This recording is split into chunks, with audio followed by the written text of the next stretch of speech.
The world economy is headed for a recession. China won't be there to save it this time. Northern Ireland's health service at breaking point. South Korea set for one of the worst growth periods in half a century. The richest person in the world just gave $98.5 million to help the homeless. Why am I reading these headlines to you? Well, it's to prove a point. These could all have easily been post-pandemic 2020 headlines. In reality though, they were all published in November 2019, a month before COVID-19 had even been heard of. Because well before the coronavirus pandemic hit, much of the world was already deep in a crisis of capitalism. And now, with millions out of work, entire industries utterly stagnant, and healthcare systems scrambling for a vaccine, the question is, did capitalism turn the COVID emergency into a disaster?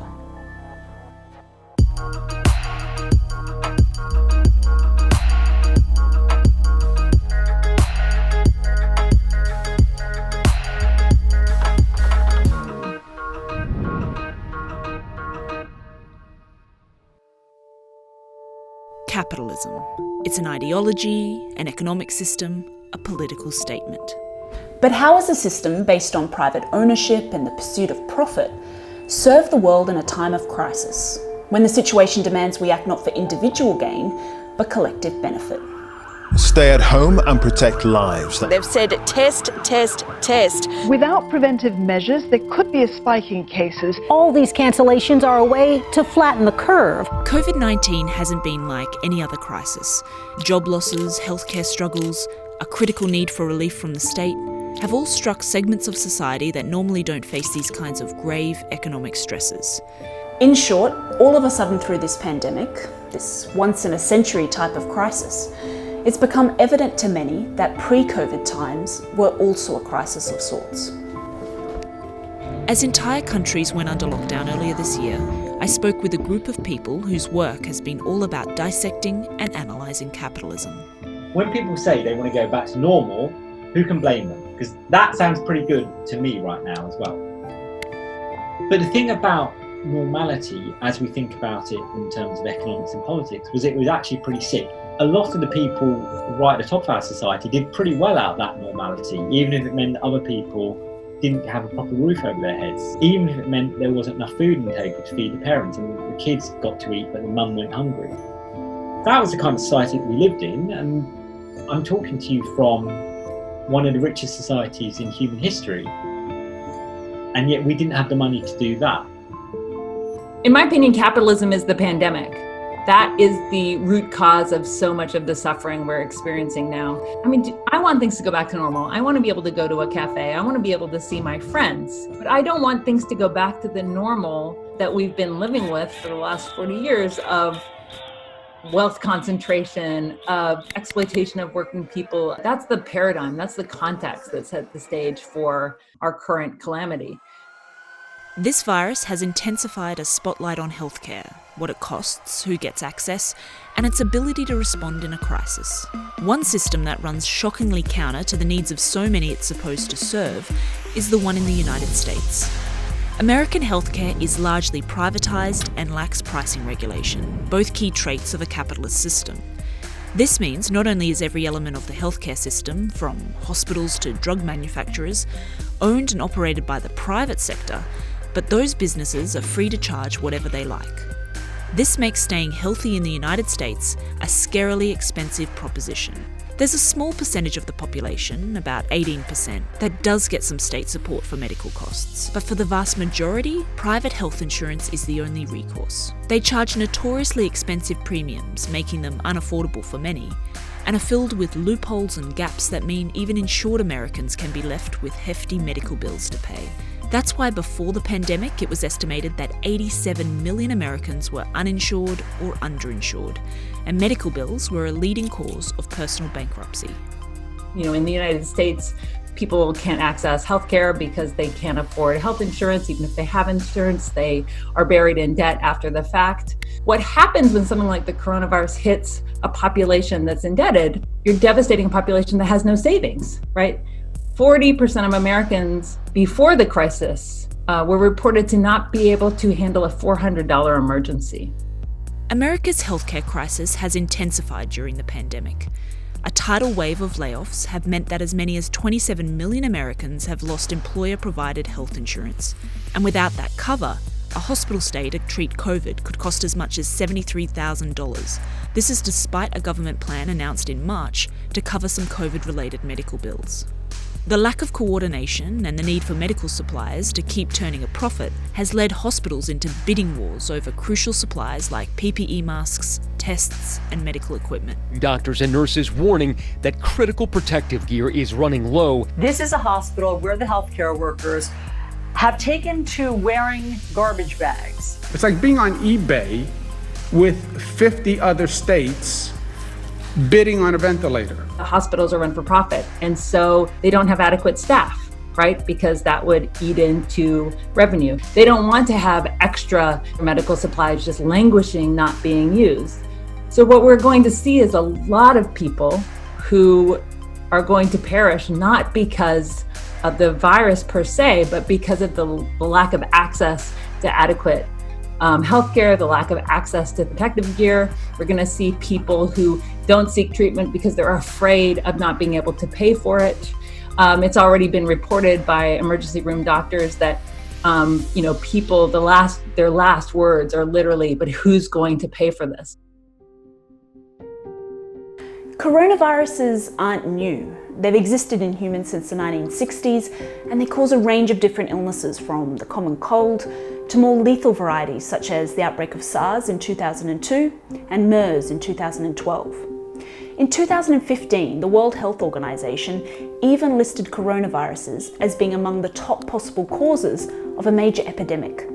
So how is it that pharmaceutical companies have been caught so off guard by this virus? In May this year, Brussels-based research centre, the Corporate Europe Observatory, published a detailed investigation into the effectiveness of the Innovation Medicines Initiative, IMI. It's the world's biggest public-private partnership in life sciences, and it directs billions of dollars worth of funds to biomedical research at the world's biggest pharma companies. What the investigation uncovered was that not only did firms in 2017 turn down an EU proposal to work on vaccines for pathogens like coronavirus, but €2.6 billion of IMI's funds were transferred into projects that represented much more commercially profitable avenues for the pharmaceutical industry. This investigation reinforced a point that big pharma insiders and whistleblowers have been making for a while, that serious matters like pandemic preparedness are being held hostage by commercial considerations. On March 5th, as coronavirus cases spread across the US, a congressional hearing was taking place. We also took on a decade ago the interesting problem of making coronavirus vaccines, because we recognize these as enormous public health threats, and yet we have not seen the big pharma guys and the biotechs rushing into this space. So Dr. Peter Hotez, one of America's leading vaccine scientists, said that a vaccine his team had created 4 years ago in response to the SARS outbreak may have been able to provide patients with cross-protection from the virus at the heart of this pandemic, but it simply hadn't been commercially enticing enough for drug companies to invest in. the bottom line is, had we had those investments early on to carry this all the way through clinical trials years ago, we could have had a vaccine ready to go. You know, one of the big problems with capitalism is that capitalists direct investment. So capitalists say, you know what's really important? Viagra, because that's a huge market. Even though the coronavirus exists, let's not invest in a vaccine because that market doesn't really exist. And also, do we really want to vaccinate the whole world in this preemptive measure? No, let's create something that we can sell now. So, we let capitalists direct investment at our collective peril. Whenever a vaccine is hopefully created, the next battle, at least for patients in the United States, will be over affordability. And that's when we're back to one of the fundamental potholes of the American healthcare system, where unlike in almost every other nation, basic pricing controls simply don't exist. And it's not even as though this is a secret. And you're saying it will for sure be affordable for anyone who needs it. I'm saying we would want to ensure that we work to make it affordable, but we can't control that price because we need the private sector to invest. That was Donald Trump's Health and Human Services Secretary, Alex Azar, at a congressional hearing in February this year. An interesting side note, before he was appointed to his role in government, Azar worked as the top lobbyist for the pharmaceutical firm Eli Lilly and Company. The hunt for a coronavirus vaccine has now suddenly become one of the most well-funded areas of biomedical research. Not only are governments and pharmaceutical giants investing in it, the so-called superheroes of the corporate world have all stepped into the fray.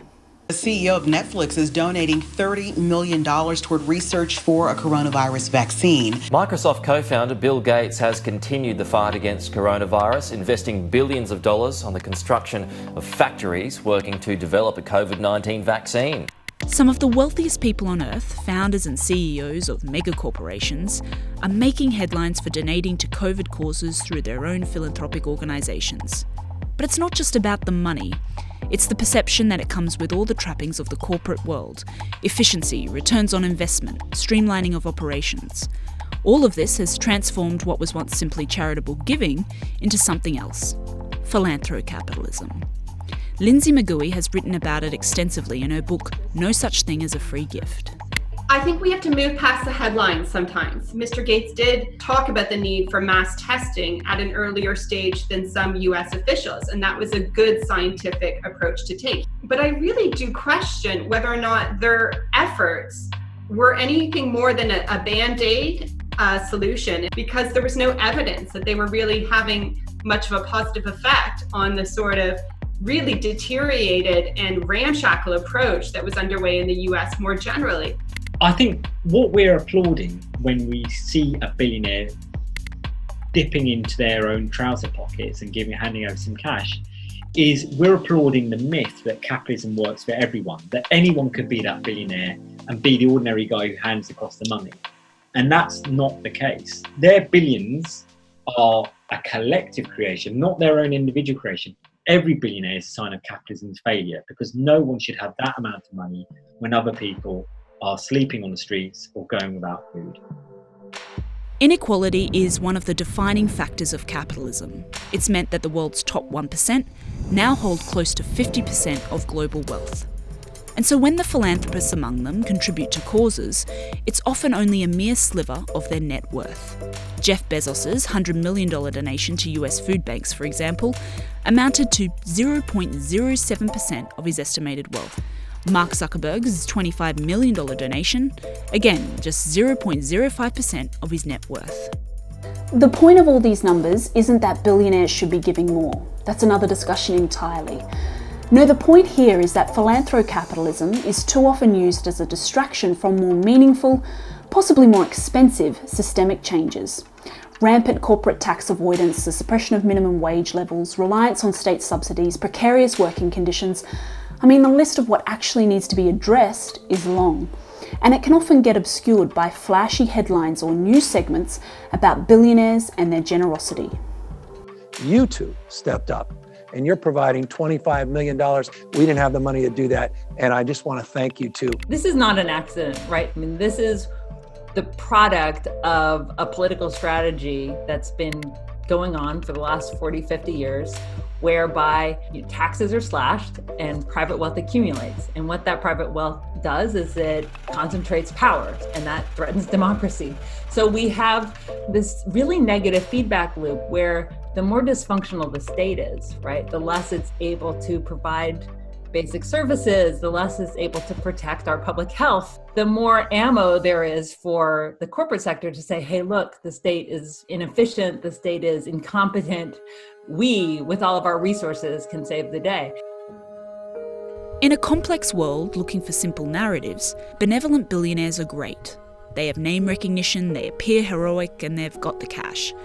However, this pandemic has also shone a light on the other end of the economic spectrum, to the key worker. Delivery drivers, supermarket shelf stackers, nurses, carers. The pandemic momentarily upended the hierarchy of labour. And yet, in the UK, a set of proposed post-Brexit immigration controls in February deemed many of these exact essential workers too low paid and, quote, low skilled to receive a visa to work in the country. I think that is at the heart of capitalist systems, that those who are deriving the most value from these economic systems are not the most essential workers, because what is keeping our economy going right now are the lowest paid workers who are really our most indispensable part of the workforce. The workers in the healthcare system have seen the funds they've got to work with cut year upon year. There are not enough people on this ward. There are not enough doctors, there are not enough nurses. It's not well organised enough. Right. The NHS has been destroyed. And people who work in the social care system are often not earning enough to live on. What do we do with that knowledge? Because it wasn't just me and my wife who were going out and applauding the healthcare workers and our neighbours doing that. It was also the Prime Minister on Downing Street, who was part of the government that cut the resources that were going into the NHS, that starved the NHS of resources. There's a term that's gained renewed currency during this pandemic: disaster capitalism. Canadian activist and author Naomi Klein came up with it years ago in her book The Shock Doctrine, and it went viral during the 2008 Great Recession. It points to how disasters, like a recession, a war, or a pandemic, aren't necessarily catastrophic across the board. In a capitalist system, they can also present an opportunity for the money-minded. And we've seen a lot of profiteering during this current pandemic already. I don't think we've seen yet the limits of that profiteering, but we've got an early sense of which sectors and companies are starting to, for example, price gouge when it comes to basic health necessities like masks that are, for example, being charged at upwards of 15 times their usual cost. Price gouging is one manifestation of disaster capitalism, and during this lockdown it's done everything from cause a temporary spike in the price of hand sanitizer to affect the number of ventilators available to the US government. According to a ProPublica investigation, in 2014, the US Department of Health and Human Services signed a $13.8 million contract with Dutch electronics conglomerate Philips to design and manufacture a cheap and portable ventilator for use in emergencies. Although a ventilator was created and the government ordered 10,000 of them, not a single one was ready at the start of the pandemic. Like many countries, the United States faced critical ventilator shortages, while Philips were selling 2 higher-priced commercial versions of the same ventilator around the world. So they never fulfilled this order at the cheaper level for the Department of Health and Human Sciences. Instead, they prioritized the more expensive overseas orders. And it's only been recently that the Department of Health and Human Sciences has renegotiated the same order, but has been forced to pay for the ventilators at a higher price. That renegotiation that Lindsay mentioned, it resulted in the US government ordering 43,000 of the commercial ventilators in April at 4 times the original price. In late August, the remainder of the order was cancelled, only after a congressional committee raised questions about the expenditure. But disaster capitalism can also be less direct and more obscured from public scrutiny, like who stands to benefit from some taxpayer-funded bailouts. Take the US airline industry, which had its request for a $50 billion bailout approved by the US Senate in March. While the loans were conditional on job protections, the sticking point for many is that over the past 5 years, the big 4 airline companies, American, Delta, Southwest and United, have not only made record profits, but collectively spent nearly the same amount, $45 billion, on stock buybacks and dividends, 2 ways in which companies can directly enrich their corporate executives and shareholders. So it's not that these bailouts aren't necessary now to avoid mass unemployment, it's that a substantial part of their current financial problem is arguably of their own making. Billions of dollars were mobilized basically in an instant to bail out corporate America. And this is incredibly ironic because these corporations were in a weak financial place because of their own business models, because they had over-leveraged themselves, because they had engaged in pushing money out to shareholders instead of planning for tough times. Meanwhile, regular people are held to that standard. If you haven't saved, then it's your fault that you're suffering in this moment. So there's a double standard written into the economic response. So you have a form of capitalism which does not live up to its billing. Because a real capitalist, red in tooth and claw, would say, well, capitalism works when the weakest companies go to the wall, when things that aren't working and bad ideas, they fail, and the people who support them, they fail too. Well, that clearly hasn't happened in any society under this pandemic. And that's probably a good thing. When we come out of this, I think we can certainly say that the old mantra of public bad, private good, that doesn't work. And I think we can also ask some questions about why is it the losses are socialised at times of crisis, and yet outside the crisis, the gains are always privatised. So we need to have a proper rethink of the kind of capitalism that we want coming out of this. The efforts to rethink capitalism have been going on almost as long as capitalism itself has existed. And to be fair, it's practiced in notably different ways in different parts of the world.